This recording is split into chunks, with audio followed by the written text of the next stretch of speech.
Mhm. My car is a 2019 Honda Accord in pearl white. I know that's a weird detail to open with, but trust me, it matters. I bought it myself.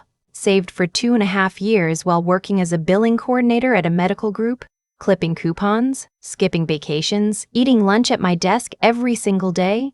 When I finally drove it off the lot, I cried a little. Not because it was fancy, because it was mine. First thing I'd ever owned that nobody could take from me. Or so I thought. I'm 31.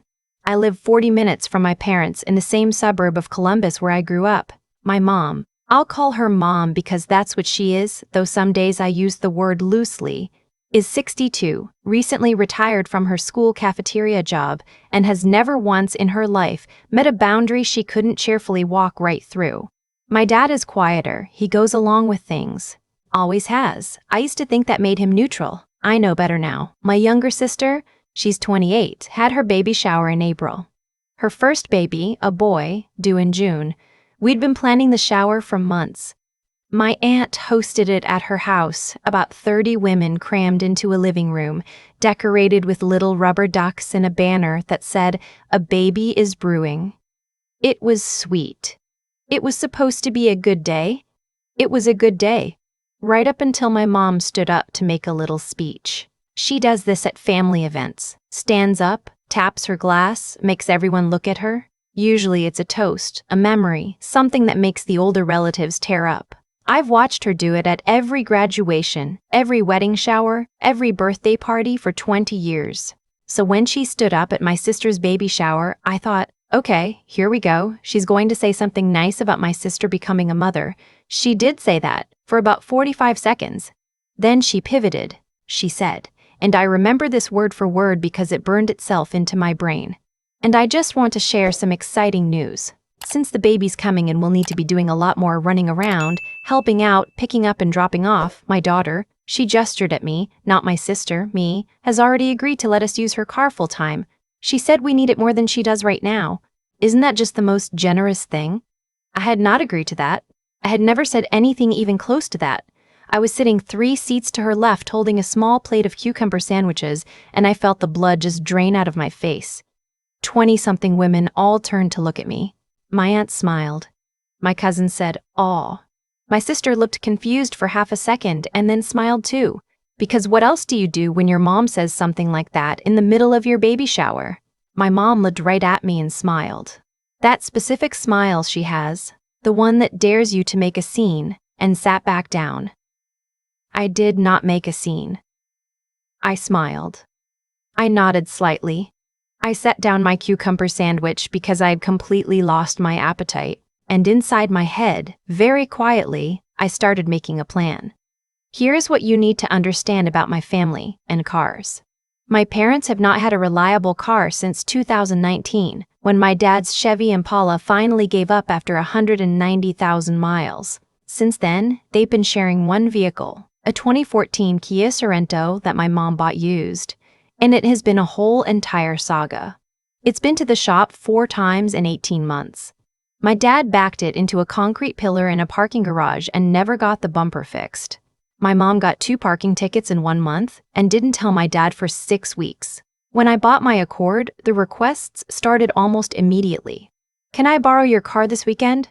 The Kia is making that noise again. "Dad has an appointment Friday. Can he take yours?" Just for a few hours. "We need to get to your grandmother's and I don't trust the Kia on the highway." In the first year I owned that car, I lent it to my parents 11 times. I counted. I kept a note in my phone because something in me knew I'd need the record eventually. 11 times. Once they had it for 4 days because my mom said the appointment turned into a whole thing and then she just kept it. She brought it back with 340 miles more on it than when she took it. I asked where they'd gone. She said, "Just around."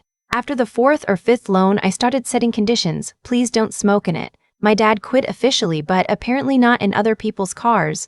Please fill the tank before you return it. Please let me know if anything happens. These were not unreasonable requests. They were ignored with impressive consistency. I got the car back twice with the gas light on. Once there was a McDonald's bag in the back seat that had clearly been there for more than 1 day. The mirror on the passenger side was adjusted and never put back. I stopped lending it for a while after that, just said I needed it, which was true. I commute, I have a life, I use my car. My mom called this selfish. My dad said nothing, which he framed as staying out of it, but which functioned as agreement with her. Then my sister's pregnancy was announced, and suddenly the car thing came back with new energy. My mom started laying groundwork months before the shower. Once the baby comes, we're going to need to be available constantly. A grandmother has to be reliable transportation. That Kia is not going to cut it. I listened, nodded, said things like, "Yeah, I understand, the way you do when you're managing someone rather than actually agreeing." I did not say, "Yes, you can have my car." I did not say, "I'll figure something out for myself." I said nothing committal because I committed to nothing. She heard what she wanted to hear. She always does. The shower ended. I helped clean up. I hugged my sister and told her I couldn't wait to meet the baby. I said goodbye to my mom normally, warm, no tension, like nothing had happened. She hugged me and said, "Isn't it great, now we have it sorted?" I said, I drove home in my own car, alone, and I sat in my driveway for about 10 minutes before I went inside. Then I called my best friend and told her everything. She said, "What are you going to do?"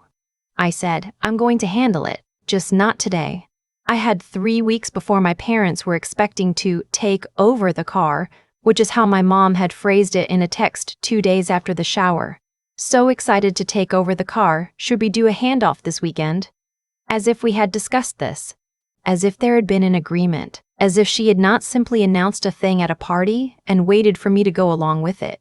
I did not respond to that text immediately. I spent those 3 weeks doing the following things. I talked to my insurance agent. I had questions about what happens when someone else regularly drives your car, liability, all of that. Good information to have. I talked to my mechanic. I have a guy, Sal, been going to him for years, and I had the Accord fully serviced. Oil change, tire rotation, brake check, the works. I wanted documentation of the car's condition. Sal thought I was being thorough. I was being thorough for a specific reason. I opened a new savings account at a different bank from the one my parents knew about. I had given my mom my routing number 2 years ago when she needed to borrow some money that was never repaid, and I had been meaning to deal with that vulnerability for a while. Now I dealt with it. I called my cell phone carrier and moved my plan to a new account, individual, not connected to the family plan my parents had originally set up when I was 19. My mom had account access and I'd been meaning to fix that too. Another vulnerability, another door quietly closed, and I drafted a letter, not a mean letter, a factual one. A summary of the situation as it actually was, with dates and numbers, calm and clear. I didn't send it yet. I just wrote it, saved it, read it over several times until I was satisfied that every sentence was true and nothing in it could be called hysterical or unfair. Then I waited for my mom to push. She pushed on a Tuesday. She called me that morning and said she and my dad were planning to come by on Saturday to pick up the car, and could I make sure I had all my stuff out of it, and also did I have the extra key because they'd need that too.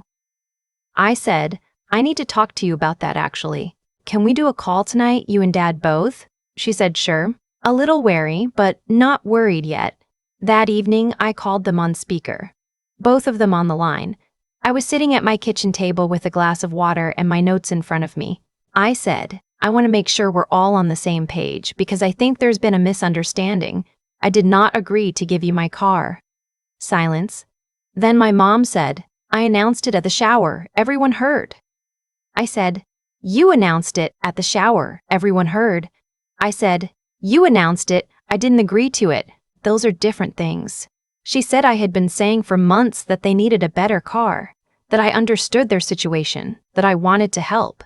I said yes, all of that is true, and none of it means I agreed to give you my only vehicle indefinitely. Wanting to help and handing over my car with no plan for how I get to work are not the same thing. My dad cleared his throat and said, "We thought you were on board." I said, "I know, that's what I'm trying to fix right now." My mom's voice changed then, got tighter. She said I was being selfish, that my sister was about to have a baby, that they needed to be available, that this was what families did, that she couldn't believe I was doing this, that she told everyone at the shower and now she was going to have to explain to the whole family. I let her go. I didn't interrupt. I just sat with my water and my notes and let her say the whole thing. When she stopped, I said, I understand you're upset. I am not changing my mind. My car is not available.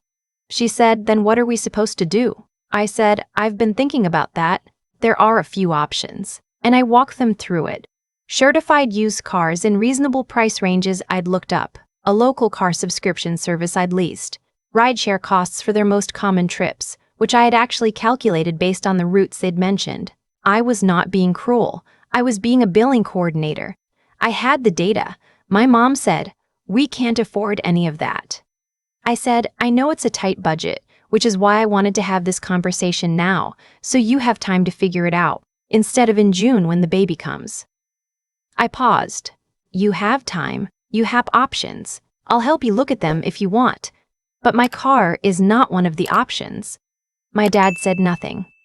My mom hung up. Then came the flying monkeys, as they call them online, and I'd been expecting them. My aunt called me 2 days later, gentle, worried voice asking if everything was okay. She'd heard there was some tension. I said we'd had a disagreement and I was handling it directly with my parents. She said, I just think with the baby coming, I said, I love you, but this is between me and my parents. She said okay and got off the phone without pushing further. She's actually a reasonable person, my aunt. She was just dispatched. My cousin texted me, is it true you're not letting them use your car? That seems harsh. I replied, I didn't agree to let them use it in the first place. There was no not letting them. I never said yes. She sent back a thumbs up. That was the end of that. My mom's friend. I've known this woman my entire life. She used to bring us Christmas cookies. Send me a Facebook message. I read it, I closed it, I did not reply. There are limits to how much I will explain myself. My sister texted. This was the one I was most nervous about. She wrote, hey, can we talk? I want to understand what's going on. I called her that night. I told her everything.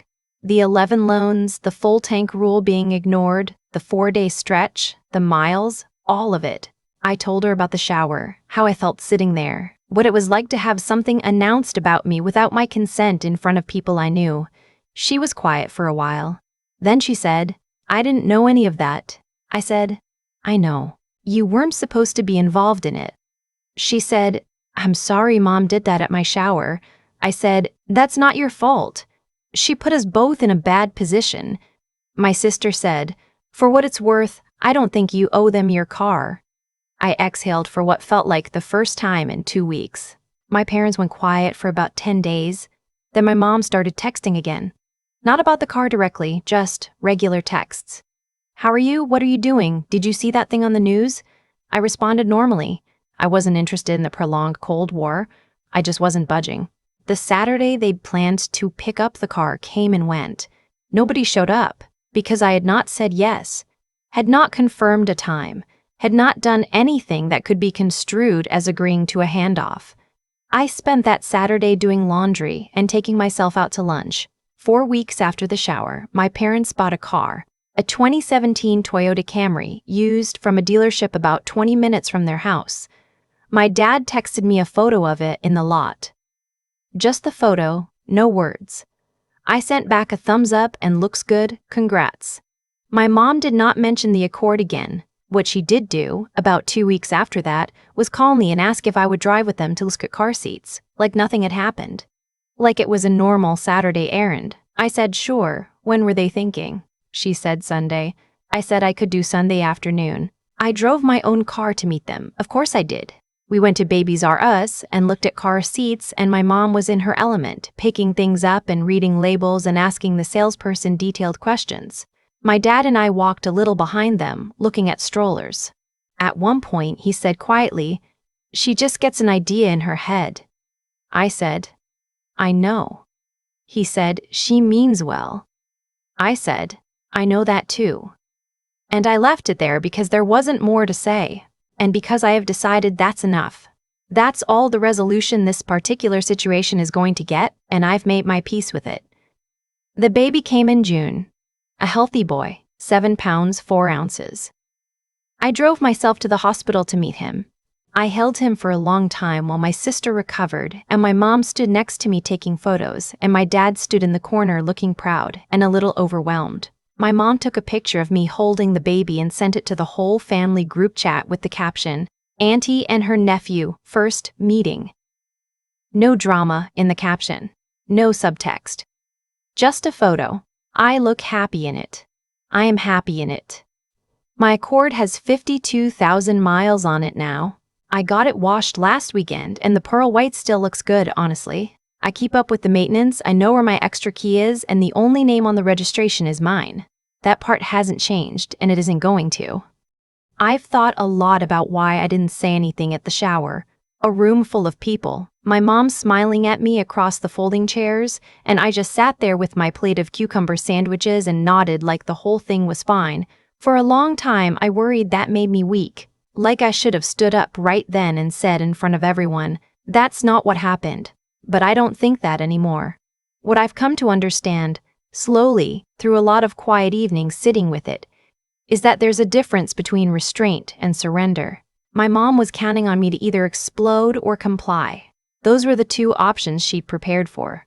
A scene she could dismiss, or a silence she could interpret as agreement. What she didn't prepare for was the third thing, that I would stay calm, say nothing, go home, and spend 3 weeks closing every door she'd left herself open to. That's not weakness. That's actually the harder thing to do. There's a version of me that would have made a different choice. Younger me, maybe 5 or 6 years ago, would have either cried in the car on the way home and done nothing, or sent a long emotional text that night that my mom would have screenshot and shown to relatives as evidence that I was difficult. I've watched myself make both of those mistakes before. The crying and doing nothing version left me resentful for months. The emotional text version just gave her ammunition. What changed is that I started understanding how my own choices were either opening or closing the situations I kept ending up in. I had given my parents access to my banking information and never changed it. I had said things like, "I understand," and "I know it's hard," without being clear about what I was and wasn't agreeing to. I had lent the car 11 times, gotten it back with the gas light on, and never once sat down with them and said, "This isn't working, and if it happens again, I'm stopping." I kept absorbing the cost of their behavior without ever making it legible to them or to myself that there was a cost. That's on me. Not all of it, but some of it. Recognizing that isn't self-blame. It's just being honest about what I could control and what I chose not to for a long time. What I did in those 3 weeks after the shower, the insurance calls, the mechanic visit, the new bank account, the drafted letter, none of it was dramatic. None of it was revenge in any satisfying movie sense. It was just methodical. It was me deciding to treat my own situation with the same organized attention I'd give a problem at work. Pull the data. Understand the exposure. Close the gaps. Have the conversation from a position of clarity instead of panic. And then, when my mom called expecting to arrange a handoff, I was ready. Not angry. Not rehearsed into a script. Just clear. I knew what I was saying, I knew why I was saying it, and I had already accepted that she wasn't going to like it. That acceptance might be the most important part. You can do everything right. Stay calm, be fair, offer alternatives, keep your voice steady, and the other person can still hang up on you. My mom did hang up, and I sat at my kitchen table for a while after, feeling the weight of it, not pretending it didn't hurt. It did hurt. It still does. A little, in the specific way that it hurts when someone you love treats you like a resource instead of a person. But hurt and right aren't mutually exclusive. I was right, and the hurt didn't last as long as the resentment would have if I'd handed over the keys. My car still has my name on the registration. That's how it should be.